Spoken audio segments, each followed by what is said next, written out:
Maraming fans ang kinilig matapos lumabas ang balitang di umano'y nanood muna ng pelikula sina Kim Chiu at Paulo Avellino sa bahay ng aktres pagkatapos ng kanilang mall show sa Dasmariñas.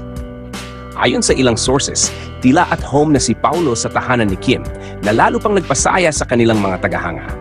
Matapos ang matagumpay na mall show, di umano'y pinili ng dalawa na mag-relax at manood ng movie sa bahay ni Kim. Hindi lang iyon.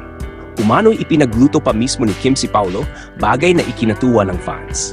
Ayon sa mga nakakaalam, mas lalong nagiging malapit ang dalawa sa isa't isa. Matatanda ang matagal nang nalilink sina Kim at Paulo, lalo na't nagkasama sila sa ilang proyekto.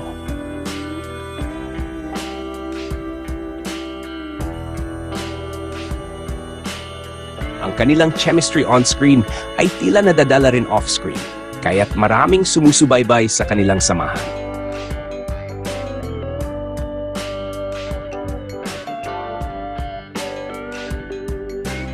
Habang walang kumpirmasyon kung may espesyal na namamagitan sa kanila, patuloy pa rin ang espekulasyon ng publiko.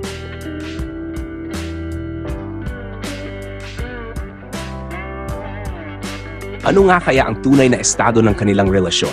Abangan ang susunod na kabanata.